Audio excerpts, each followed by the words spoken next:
All right. So,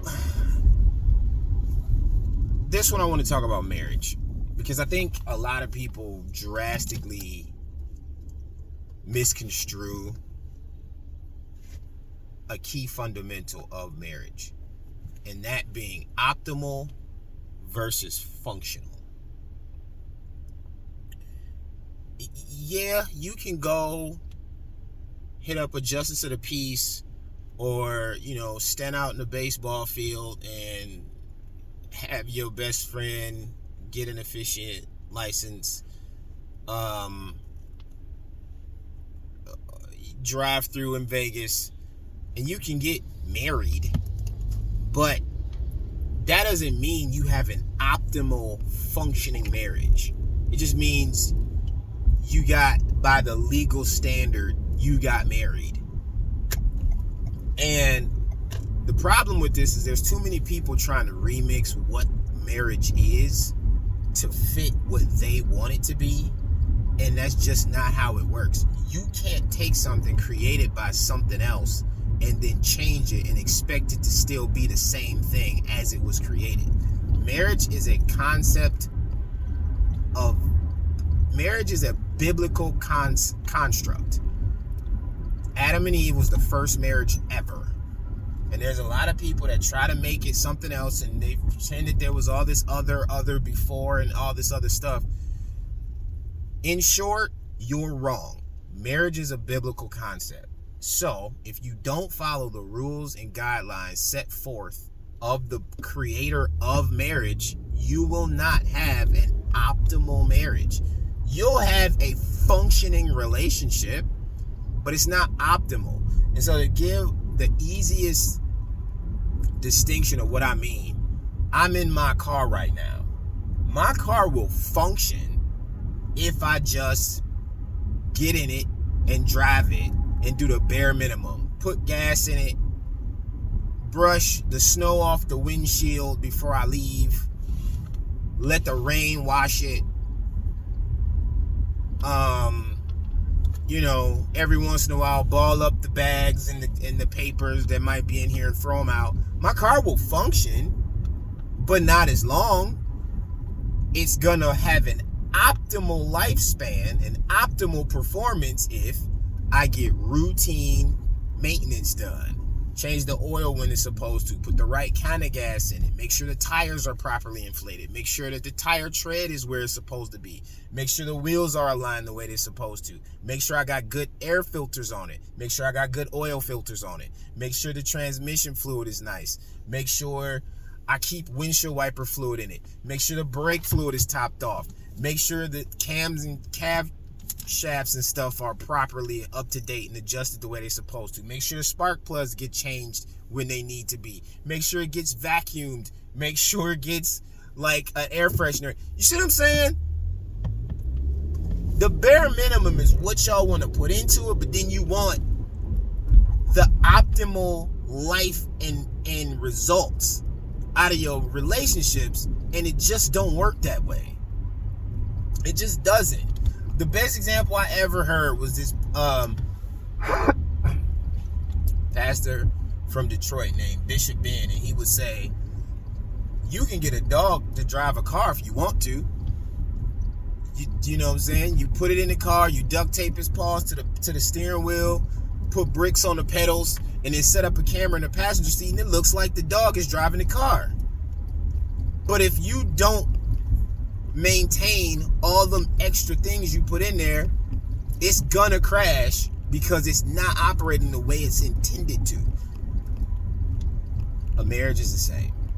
If you are not operating in your marriage in the way that God designed it to work, it's not gonna work. And I see all these people talking about, oh well, women don't have to be submissive, and the man has to give them the ability to be submissive, and the man cannot be this and do this and then this and this, and you can separate and divorce and this, and it doesn't have to be this traditional. Okay, but just understand you are opting for a less optimal performance out of that union. When I got married, I wouldn't even let my ceremony be done outside of a church. Like when my wife asked me, she said, "Is there anything that's like you absolutely need?" And I said, "The reception is your whole thing. The ceremony thing is usually a for show for all other people involved. I'm more concerned about the results afterward." And I said, so my main concern is that it has to be in a church and it has to be done by a pastor. If that's done, I'm good. And to even give another example, because of this scary position I hold amongst my close group of people, like friends, family, and everything, I was asked to officiate a wedding. First thing I did was contact my pastor who did mine and ask for his advice, because he does it. Wise man seeks wise counsel. So I asked him about his thoughts on it. He gave me his perspective. I relayed my perspective to them. We had a conversation. I say, okay, cool, no problem, then I'll do it. But here's what my main concern was, is that I recognize this as the beginning of a huge chapter in these people's lives. And I don't want to be at the center of the beginning of it and do anything to make it go on a wrong path. I take it that serious when it's not even mine. Like, I teach people and I prep people for their weddings quite often, just as a DJ, or people who come to me and want dance lessons for their weddings and stuff like that. And I'm always telling people, this is a long journey, and from the beginning you got to make sure your foundation is laid correctly. And the reason why people use that analogy is because what's the first thing you do when you want to build something? You lay a foundation. If you don't do that part right, what happens? Building or whatever you put on it has problems forever, and you constantly trying to repair something which distracts you from routine maintenance and upgrades. So again, just to put it in perspective, if you decide you want to put an addition of anything on the property you own, let's say you homestead and you buy a gigantic plot of land, and you go, okay, the next thing we're going to do is build a house. And then you build a house, build a small one, just so you got some shelter, somewhere to lay your head to rest, so you can expand. For those of you that don't watch like nature type stuff and survival type stuff, or even study history, this was the process that was taken back in the day. You get a plot of land, you pitch yourself a tent or a teepee or whatever, so you got a place to lay your head, and then when you not sleep, you expand it.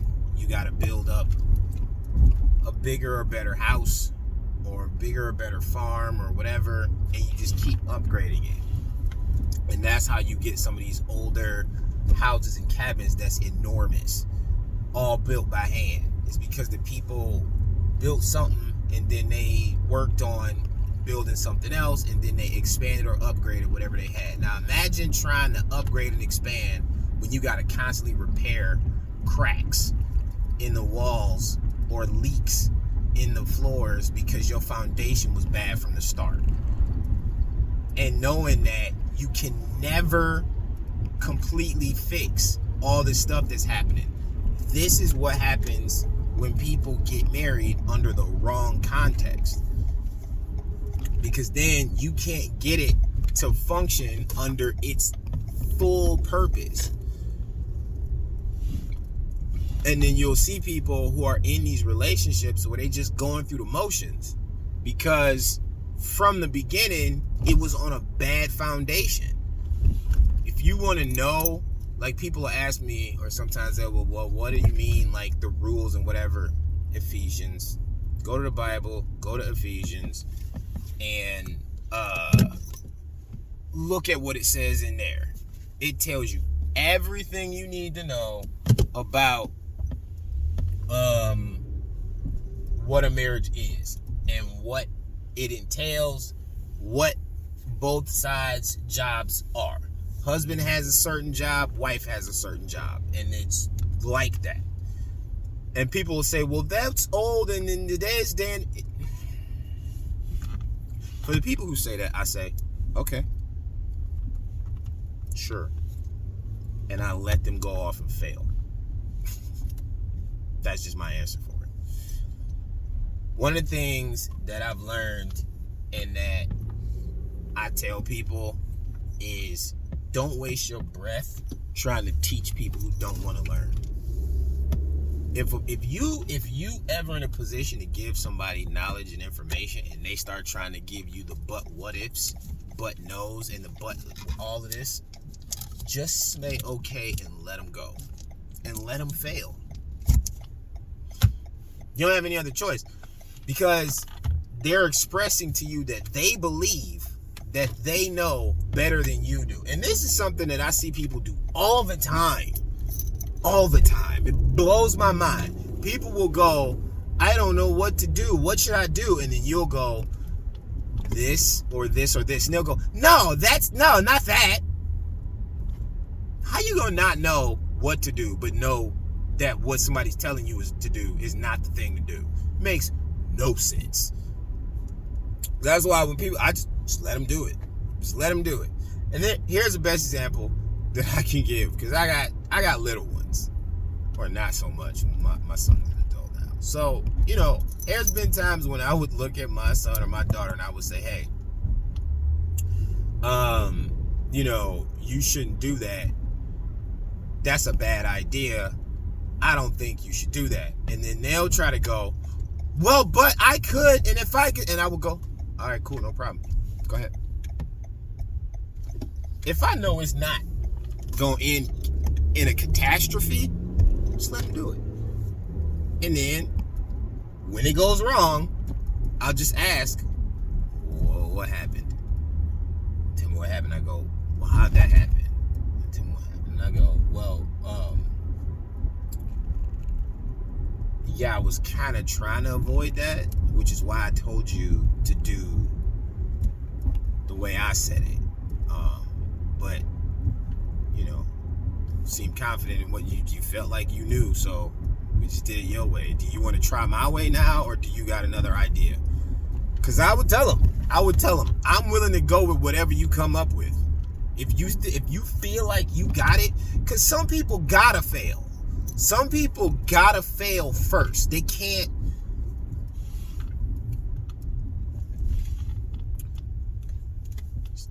There's two distinct mindsets when it comes to growth.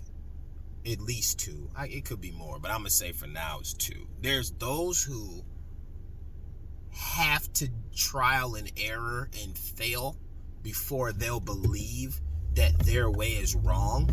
And then there are those that are open to wise counsel from others. So there's some people where you can just go up to them and say, yo, I don't think that's a good idea. If I was you, I would do this. And they'll go, oh, all right, cool. And then they'll just adjust. And then there's some people where you can go up to them and go, hey, yo, I don't think that's a good idea. If I was you, I would do this. And they'll be like, whoa, yeah, but see, I was thinking, because in my head, like the way that I had worked it out is I thought that if I just did, those people gotta fuck up first. They just do. Because they have to show themselves that they don't know what they're talking about.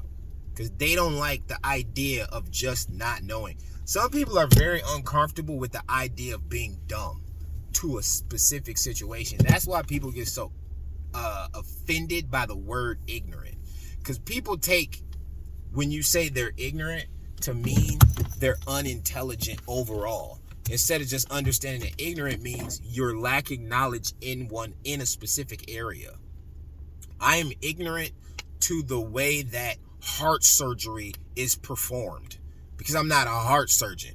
It doesn't mean I'm just dumb all over the place. It just means I'm ignorant to that topic. But people suffer so much with the lack of vocabulary that they don't get that. Which is why I make a distinction between being married and being in a marriage.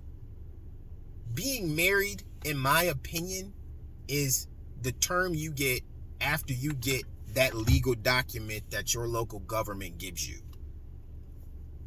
Here you go. It's got all the signatures. You're married now. But the action steps, the very constant action and state of being and mindset and set of behaviors that you have to follow on a day-to-day basis to be in a marriage, many people don't have. I see it all the time. I can look at it and I can watch in conversation. I'm like, they're definitely married. That's not a marriage. Just, But yeah, it was a bunch of stuff was popping up on my timelines about it, and it made me want to talk about it. For my fellas, here's what I suggest you do. Actually, ladies too, here's what I suggest you do. Go to the Bible, go to Ephesians. I believe it's Ephesians 5. Read all of it. Start there. Read all of it. And then start to expand. If you really want, get a Tyndall verse finder and type or look for marriage, look for union,